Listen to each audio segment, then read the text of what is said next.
सर्व दत्त परिवारास साष्टांग प्रणिपात. शुभप्रभात. दत्त माझा मी दत्ताचा. रचना श्री गुरु दत्त चरणी अर्पण.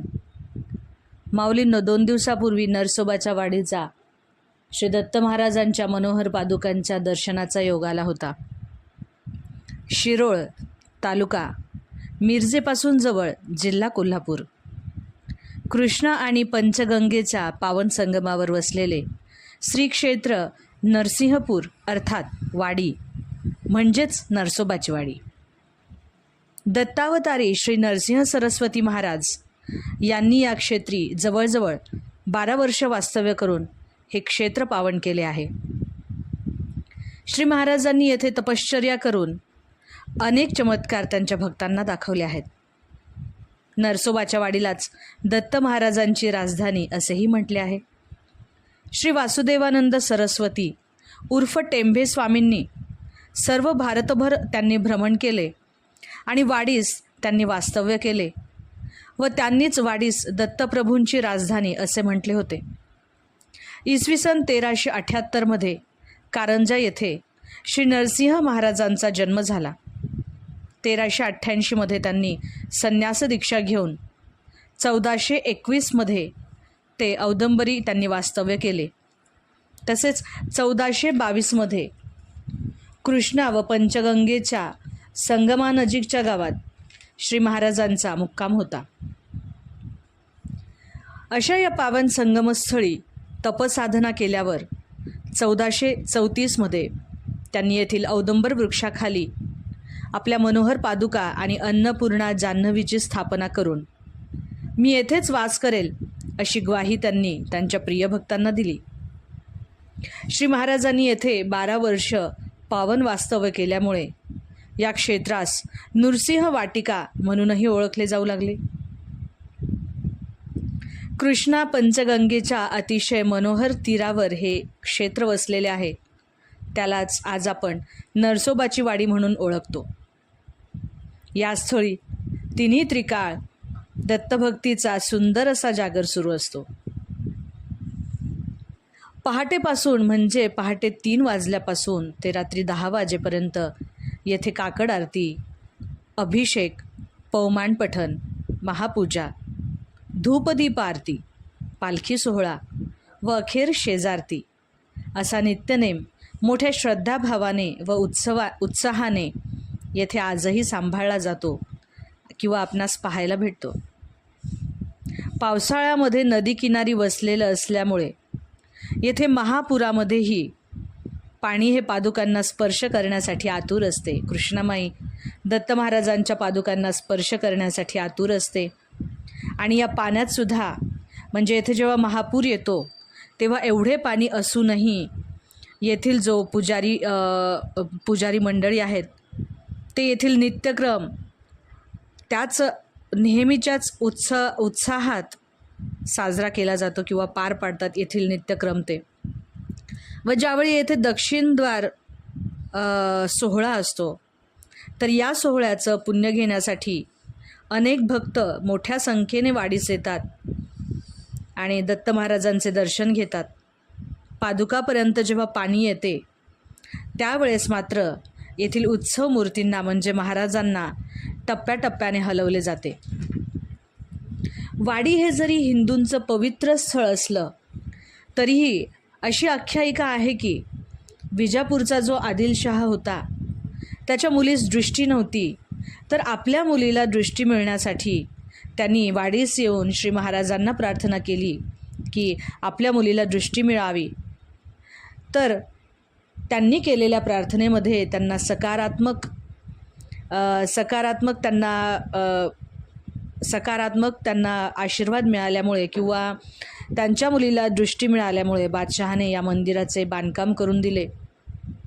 याच क्षेत्रात अजूनही दुसरी मंदिरे आहेत. तेच म्हणजे मारुतीरायाचं मंदिर आहे, नारायण स्वामींचं मंदिर आहे, ब्रह्मानंद स्वामींचं मंदिर आहे. त्याचप्रमाणे टेंबे स्वामींचे समाधीस्थानही आहे. वाडीच 12 वर्षातून एकदा कन्यागत नावाचा सोहळा मोठ्या प्रचंड प्रमाणात साजरा केला जातो. तर हा कन्यागत सोहळा म्हणजे काय? तर असे म्हटले जाते की 12 वर्षातून एकदा येथे गंगा ही नदी अवतीर्ण होते. तर या गंगेच्या पाण्यामध्ये या देव्हाऱ्यातील जी उत्सव मूर्ती आहे तिला गंगेत स्नान घालण्यात येते आणि या स्नानालाच महाराजांचे शाही स्नान असे म्हणतात. व हा जो शाही स्नानाचा सोहळा आहे किंवा हा जो कन्यागत नावाचा सोहळा आहे तो सोहळा हा शुक्ल तीर्थ नामक स्थळी केला जातो. तर अशा प्रकारे नरसोबाची वाडी हे एक पावन तीर्थक्षेत्र आहे. बऱ्याच माऊलींनी येथे येऊन आज दर्शन घेतलेही असेल आत्तापर्यंत, पण ज्या माऊलींनी येथे अजूनही येऊन दर्शन घेतलेले नाही आहे त्यांनी अवश्य एकदा नरसोबाच्या वाडीला येऊन दर्शन घ्यावे. तर कोल्हापूर जिल्ह्यामध्ये वसलेलं दत्त महाराजांचं हे अतिशय पावन स्थान आहे नरसोबाची वाडी. तर हा जेव्हा कन्यागत सोहळा सुरू असतो त्यावेळेस उत्सव मूर्तीला देवद्विज पालखीत विराजमान केले जाते व पालखी वाजत गाजत मिरवणूक त्याची काढली जाते. अतिशय सुंदररित्या मिरवणुकीमध्ये हत्ती, घोडे, छत्र, चामरे, चौघडा, वाजंत्री इत्यादी अनेक वाद्ये व महाराजांच्या नामघोषात जल्लोषात ही मिरवणूक काढली जाते. या कार्यक्रमात दत्त महाराजांची पदे, आरत्या, इंदुकोटी स्तोत्र वगैरे यांचा निनाद होत असतो. मिरवणुकीमध्ये प्रत्येक घरातील सवाष्ण स्त्रिया गुरुमूर्ती सोवाळत असतात. तर असे हे 7 नद्यांचे या ठिकाणी मिलन झालेले अतिशय पावन स्थळ नरसोबाची वाडी. आणि या नरसोबाच्या वाडीमध्ये अष्टतीर्थ आहेत. ती अष्टतीर्थ म्हणजे शुक्लतीर्थ, पापविनाशी, काम्य, सिद्ध, अमरकोटी, शक्ती व प्रयाग तीर्थ अशी परमदिव्य स्थानी वर्षातून आपण कधीही नरसोबाच्या वाडीस आल्यास कृष्णेत अवश्य स्नान करावे. त्याचप्रमाणे आपण इथे मुंडन क्षौर्य करावे. त्याचप्रमाणे आपल्याला जर आपल्या पितृगणांचा उद्धार व्हावा असे वाटत असेल तर आपण निश्चित येथे हिरण्यश्राद्ध भक्तीने करावे. गंगापूजनही करावे, दत्त महाराजांचे पूजन करावे, ब्राह्मण सवाष्ण भोजन घालावे. तर दत्त महाराजांच्या पादुकांना उन्हाळ्यामध्ये जेव्हा उन्हाळा असतो, उष्मा भरपूर असतो, त्यावेळेला त्यांना महाराजांना उष्णतेचा त्रास होऊ नये म्हणून पादुकांना संपूर्ण उन्हाळाभर शीतल चंदनाचा लेप लावला जातो जेणेकरून महाराजांना उष्म्याचा त्रास होऊ नये. तर आपल्याला जर या क्षेत्री जायची इच्छा असेल वाडीला तर एक क्षेत्र सांगली जिल्ह्यापासून अवघे 22 किलोमीटर अंतरावर दक्षिणेस वसलेले आहे. तर कोल्हापूरपासून ते फक्त 50 किलोमीटर अंतरावर आहे. येथे भक्तनिवासाची देखील छानशी व्यवस्था आहे. तसेच भक्तांसाठी दुपारी 12 वाजता महाप्रसादाची सोय देखील आहे. तर अशा या पावन क्षेत्री कृष्णावेणी मातेचा उत्सव देखील मोठ्या प्रमाणात मोठ्या उत्साहात पार पाडला जातो व हा उत्सव सलग 10 दिवस चालतो. तर या उत्सवाची तयारी येथे जवळपास महिनाभर आधीपासूनच सुरू होते.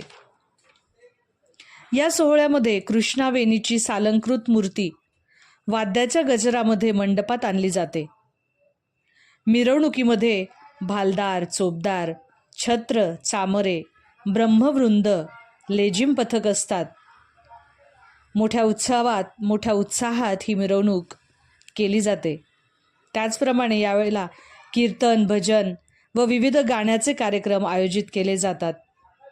तर अशा या पावन क्षेत्री दत्त महाराजांचा दुसरा अवतार नरसिंह सरस्वती महाराजांच्या नरसोबा वाडीस सर्वांनी अवश्य भेट द्यावी व दत्त पादुकांच्या दर्शनाचा लाभ घ्यावा. अवधूत चिंतन श्री गुरुदेव दत्त दिगंबरा दिगंबरा श्रीपादवल्लभ दिगंबरा.